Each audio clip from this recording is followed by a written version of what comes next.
नमस्कार दोस्तों, home science academy में आपका स्वागत करती हूँ। आज आपके लिए गुर्दे से संबंधित जो रोग होते हैं ये और उनकी बीमारियों में कौन से आहार दिए जाते हैं इसके बारे में चर्चा करेंगे। और ये टॉपिक आपके पीजीटी के सिलेबस में है, गुर्दे में दिए जाने वाले आहार और एक गुर्दे संबंधी रोग है। तो ये सारी चीजें मैं आपको बताऊंगी। इसके पहले मैं आपको बता भी चुकी हूँ हृदय संबंधी क्या आहार होते हैं, हृदय संबंधी कौन कौन से रोग होते हैं और भी सारी चीजें मैंने, यानी इससे जो संबंधित आहार है, डायबिटीज, हृदय, आज मेरा गुर्दे से संबंधित चीजों को बताऊंगी हम। और ये सारे टॉपिक आपके बहुत ही इंपॉर्टेंट है, चाहे जो भी आप एग्जाम देंगे, सब एग्जाम में ये आपके आने वाले क्वेश्चंस हैं। तो आइए इस पर चर्चा करते हैं। देखिए, हमारा है गुर्दे की बीमारी को ग्लोमेरुलस नेफ्राइटिस कहते हैं। और देखिए, चीज मैं आपको बता दूं, मैंने उत्सर्जन तंत्र को पूरा पढ़ा दिया है। आप पीजीटी के सिलेबस में जाएंगे, उत्सर्जन तंत्र पूरा आप पढ़ लीजिएगा उसमें से। अब देखिए, यहाँ पर है गुर्दे की बीमारी को क्या कहते हैं, ग्लोमेरुलस नेफ्राइटिस। और हमने भी बताया है जो वृक्क होता है, वृक्क की इकाई क्या होती है, नेफ्रॉन होती है, क्योंकि पूरा वृक्क में का जो निर्माण हुआ है वो नेफ्रॉन की छोटी छोटी इकाइयों से हुआ है। और ये ग्लोमेरुलस है जिसके द्वारा जो रक्त होता है वो छनता है। तो यानी इससे संबंधित जो रोग होता है गुर्दे संबंधी, उसे क्या बोलते हैं, ग्लोमेरुलर नेफ्राइटिस। क्या है, ग्लोमेरुलोनेफ्राइटिस कहते हैं। अब देखिए, इसके कई टाइप्स हैं। क्या क्या है, एक है एक्यूट एंड क्रोनिक ग्लोमेरुलोनेफ्राइटिस, दूसरा है नेफ्रोसिस एंड नेफ्रोस्क्लेरोसिस, चाहे आप नेफ्रोसिस कहिए चाहे इसको नेफ्रोस्क्लेरोसिस कहिए। नेक्स्ट, यूरेमिया अथवा रीनल फेलोर होना। क्या है, यूरेमिया या रीनल फेलोर, यानी चाहे यूरेमिया कहिए या रीनल फेलोर कहिए। नेक्स्ट, किडनी स्टोन अथवा रीनल कैल्कुली। क्या है, किडनी स्टोन या रीनल कैल्कुली। अब देखिए, इसके जो टाइप्स दिए गए हैं इसको बारी बारी चर्चा करते हैं। सबसे पहले क्या है, एक्यूट। एक्यूट को बोलते हैं दीर्घ एवं तीव्र एवं दीर्घ। अब देखिए, यहाँ पर दोनों चीजों को मैंने यहाँ पर थोड़ा अलग कर दिया है। तो देखिए, यहाँ पर रहेगा तीव्र। अब देखिए, जो तीव्र में होता है कि इसमें सोडियम वर्जित होता है, यानी जो एक्यूट ग्लोमेरुलर नेफ्राइटिस होता है इसमें जो यूरिन इन्फेक्शन होता है, क्या होता है, यूरिन में इन्फेक्शन हो जाता है। और ज्यादातर जो देखा जाता है ये बच्चों और किशोरों में ज्यादातर इसको देखा जाता है। और इसमें क्या होता है, रक्त में जो एल्बुमिन होता है उसकी मात्रा बढ़ जाती है, और जो जिससे जो यूरिन में इन्फेक्शन हो जाता है इसी को क्या बोलते हैं, एक्यूट ग्लोमेरुलर नेफ्राइटिस। और ये जो है बहुत ही कम समय के लिए भी होता है। और इसमें देखिए, मतलब कि एक आदत इसका ज्यादा प्रभाव होता है, धीरे धीरे जैसे आहार पर नियंत्रण रखते हैं वैसे वैसे ये कम होता जाता है। तो इस पे आहार पे नियंत्रण रख करके ही इस पर काबू पाया जा सकता है। इसमें सबसे मुख्य बात है, इसमें सोडियम वर्जित होता है, यानी नमक एकदम नहीं देते हैं। अब देखिए, यहाँ पर जो कार्बोहाइड्रेट होता है जितना लेना चाहिए उसमें 10% की कम की मात्रा में हम कार्बोहाइड्रेट को देते हैं। प्रोटीन 30 ग्राम पर बॉडी वेट देते हैं, यानी जैसे बॉडी वेट 50 ग्राम है, लेकिन उसमें जो है उसमें कम देना चाहिए पर बॉडी वेट, मतलब कुल मिला के 30 ग्राम। यदि ये कोई तीव्र यानी एक्यूट ग्लोमेरुलर नेफ्राइटिस है उसको 30 ग्राम प्रोटीन, यानी ना बहुत ज्यादा नहीं देना चाहिए, नॉर्मल से भी कम देना चाहिए, जितना नॉर्मल देना चाहिए उससे कम देना चाहिए। और भाई विटामिन की मात्रा को बढ़ा देना चाहिए। इसमें जो इसमें इन्फेक्शन हो रहा है वो फल या कह सकते हैं जो विटामिन जिसमें पाए जाते हैं हमारे फल और सब्जियों, इनकी मात्रा बढ़ा देने से जो इन्फेक्शन हो गया यूरिन में वो क्या हो जाएगा, वो कंट्रोल हो सकता है। तो ये होगा तीव्र ग्लोमेरुलर नेफ्राइटिस। अब आता है हमारा दीर्घकालीन। अब देखिए, दीर्घकालीन में इसमें क्या होता है, इसमें मूत्र में प्रोटीन व रक्त के कण उपस्थित होने लगते हैं। अब देखिए, यहाँ पर क्या था, इसमें रक्त में एल्बुमिन की मात्रा बढ़ जाती है।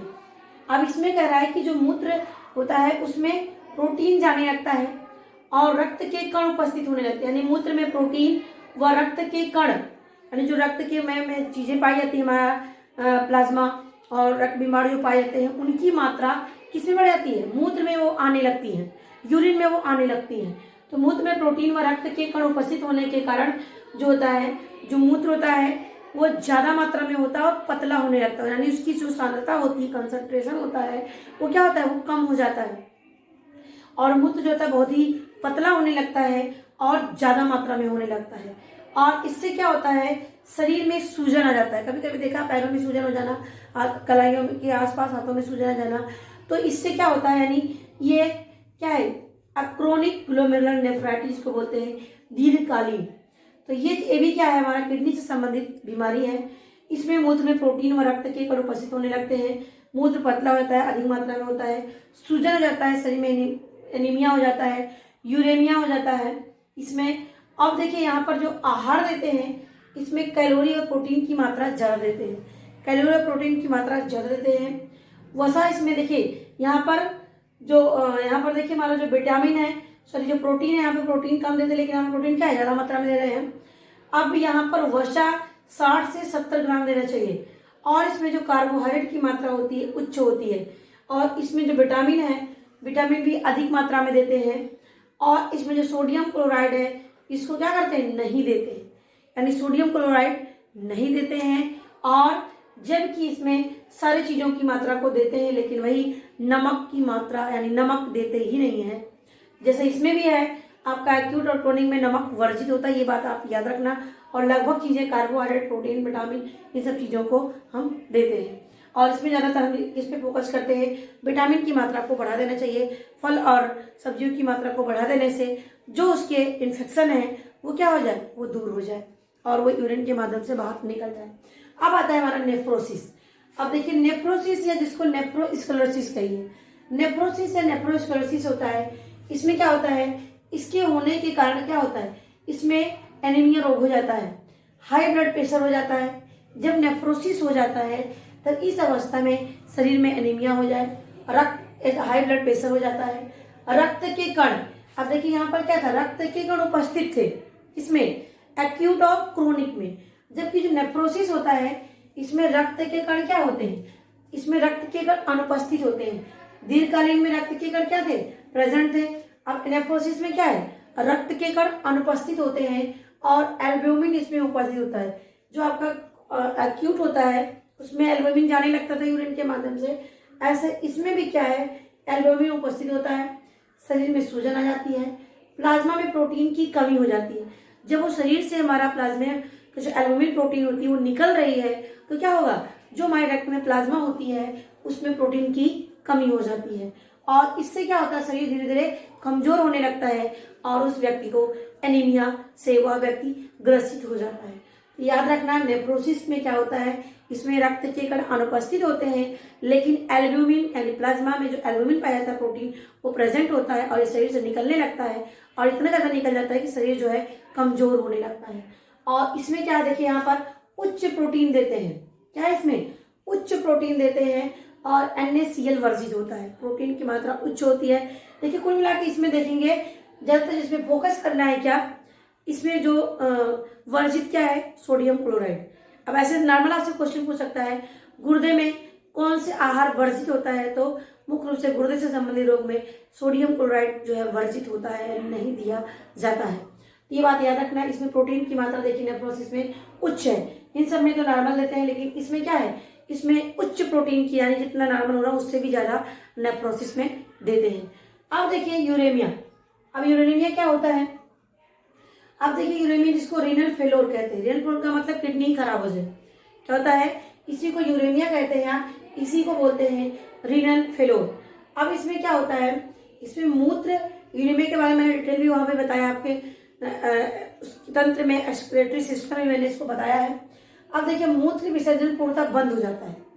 इसमें क्या होता है, इसमें जो मूत्र नली होती है, जो मूत्र वाहिनियां होती हैं वो जो ले जाती हैं, उसमें क्या होता है, उसमें अवरोध उत्पन्न हो जाता है। ब्रिक, मूत्र नली, इन सब में क्या होता है, अवरोध उत्पन्न हो जाता है। और ये अवरोध किसके लिए, कैसे उत्पन्न होते हैं, जब पारे वक्त चीजों को ज्यादा यानी पारे का शरीर में जाना, दूसरा अधिक चोट लग जाने से, शरीर ज्यादा मात्रा में जल जाने से, इस अवस्था में मूत्र से क्या होता है, मूत्र विसर्जन होना बंद हो जाता है और शरीर में पोटेशियम की मात्रा ज्यादा होने लगती है। किसमें, यूरेमिया में पोटेशियम की मात्रा ज्यादा होने लगती है और इसी रोग को जब पोटेशियम की मात्रा ज्यादा होने लगती है तो उसे बोलते हैं हाइपर कलेमिया। क्या होता है, इसी रोग को बोलते हैं हाइपर कलेमिया। अब देखिए यहाँ पर प्रोटीन, देखिए अब यहाँ पर प्रोटीन उच्च था किसमें, नेफ्रोसिस में। अब देखिए यहाँ पर जो प्रोटीन है यहाँ पे मात्रा क्या हो गई, कम हो गई। इसमें जितना वेट हो, बॉडी वेट हो पर जितना बॉडी वेट 0.2 ग्राम प्रोटीन देते हैं। कितना, 0.2 ग्राम प्रोटीन देते हैं इसमें। अब इसमें वर्जित क्या है, गाढ़ी कॉफी, चाय, अनाज, फल, सब्जी। यानी सबसे खतरनाक जो होता है हमारा क्या होता है, यूरेनिया होता है। इसमें किडनी पूरी तरीके से फेल हो जाती है, इसमें मूत्र का निकलना बंद हो जाता है। ऐसी स्थिति में गाढ़ी चाय, कॉफी, फल, सब्जियां, अनाज सारी चीजों को बंद कर देते हैं और कभी कभी ऐसी स्थिति आती है कि व्यक्ति की मृत्यु भी हो जाती है और उसको डायलिसिस यानी अपोहन पर रखते हैं। और ये जो होती है स्थिति, यदि सही इलाज ना भी किया जाए तो व्यक्ति की मृत्यु भी हो जाती है। ये मैंने आपको बताया यूरेमिया। अब लास्ट में आता है गुर्दे में पथरी होना, जिसे बोलते हैं किडनी स्टोन या रिनल कलकुली। क्या होता है, किडनी स्टोन या रिनल कलकुली होता है। इसमें क्या होता है, इसी को नेफ्रोकैल्सिनोसिस कहते हैं। क्या है, गुर्दे में पथरी होना, इसको बोलते हैं नेफ्रोकैल्सिनोसिस। क्या होता है, नेफ्रोकैल्सिनोसिस कहलाता है। इसमें क्या है, यूरिक एसिड, कैल्शियम ऑक्जिलेट, यानी जो गुर्दा होता है, ब्रिक में क्या होता है, पथरी हो जाती है। और जो पथरी होती है यूरिक एसिड की हो सकती है, कैल्शियम ऑक्जिलेट की पथरी हो सकती है। यानी उसमें कैल्शियम होता है या यूरिक एसिड की वजह से जो है उसमें मतलब कि पत्थर का जो रूप ले लेता है किडनी में, उसी को बोलते हैं गुर्दे में पथरी होना या यहाँ पर होता है रिनल कलकुली बोलते हैं इसको। और इसका भी अब इसका एक ऑपरेशन इलाज है, लेकिन धीरे धीरे इसका इलाज होने लगा। होम्योपैथिक भी है, एलोपैथिक में भी है। तो धीरे धीरे ऐसी चीजें आने लगी हैं जिससे उसको पूरी तरीके से गला देती हैं। तो ये चीजें हो गई जिसमें मैंने बताया गुर्दे में पथरी होना, यूरेमिया, नेफ्रोसिस और यहाँ पर एक्यूट और क्रोनिक ग्लोमेरुलस। तो देखिए यहाँ पर ये चीजें मैंने बताया। कभी कभी आपको पूछता है इसमें से कौन सा रोग नहीं है किडनी से संबंधित। तो देखिए सबसे पहले यहाँ पहचानने की बात है, जिसमें लगा हो रिनल शब्द, जिसमें लगा हो नेफ्रोसिस शब्द, इन दोनों शब्द जहाँ पे हो ये जान लीजिए वो किडनी संबंधी बीमारी है और वो और अगर किसी पार्ट से नहीं रिलेटेड है, वो किडनी से ही संबंधित है। नेफ्रोसिस और रिनल कलकुली ये ऐसे शब्द होते हैं। और यूरेमिया, यूरेमिया शब्द भी आ जाए, जान लीजिएगा क्या ये किडनी संबंधित रोग के बारे में पूछ रहा है। और इसमें जो है ज्यादातर जो फोकस करना है, इसमें सोडियम क्लोराइड नमक वर्जित होता है पूरी तरीके से। तो ये आशा करती हूँ कि आपको ये टॉपिक समझ में आया होगा। तो मेरी वीडियो देखने के लिए आपको बहुत बहुत धन्यवाद। और इसको देखिए ज़्यादा से ज़्यादा लोगों को शेयर करेंगे तो और भी इससे लोग लाभान्वित होंगे, क्योंकि वो अभी भी बहुत से लोग ऐसे होंगे जिनको अपना सिलेबस नहीं पता हमें पढ़ना क्या है, कैसे पढ़ूं जिससे हमारा सिलेक्शन हो जाए। तो मेरी एक राय है, यदि आप हमसे जुड़े रहेंगे तो आपको सारी चीज़ें यहाँ पर मिलती रहेंगी और आपको पता भी रहेगा क्या क्या चीज़ें हमें पढ़ना है, कितना पढ़ना है, कैसे पढ़ना है, सारी चीज़ें मैं आपको यहाँ पर बताऊंगी। तो आशा करती हूँ आपको अच्छे समझ में टॉपिक आया होगा और मेरे वीडियो देखने के लिए आपको धन्यवाद।